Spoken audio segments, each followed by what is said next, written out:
Blake, tell us a little bit about what life is like now as compared to, say, I don't know, a month, 2 months ago. How much has it changed for you in the organization? Pre-COVID, Sacramento Food Bank and Family Services was supplying food to about 220 agencies, feeding about 150,000 people a month. You would not believe how many people are reaching out for our services that have never reached out to a food bank or a food program before. And it's heart-wrenching, but it's also heartwarming knowing that we can help people in these difficult times.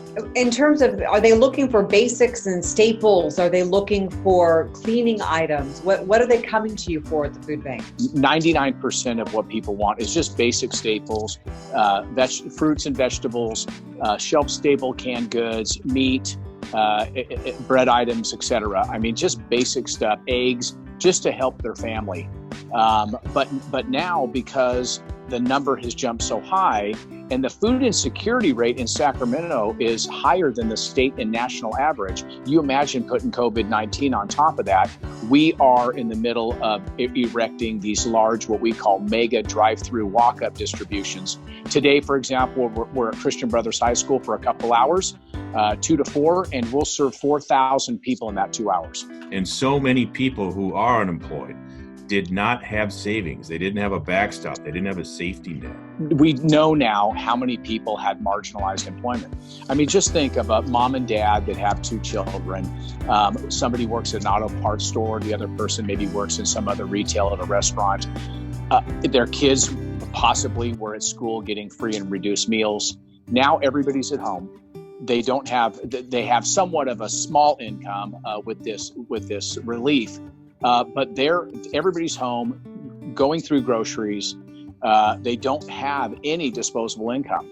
And so not only are people really scared, but they're so uncertain. And maybe there was a stigma tied to going to a food program, maybe there wasn't, but now they're finding themselves going, okay, what are we going to do? For those who do have the resources right now where they can give, what do you need most? Money. And the reason why I say that is because for every dollar you donate to Sacramento Food Bank and Family Services, we can provide 5 meals, 20 cents a meal. So imagine $1 for 5 meals. I mean, and people say, how do you do that? Well, A, it's our buying power. B, most of our labor is volunteer.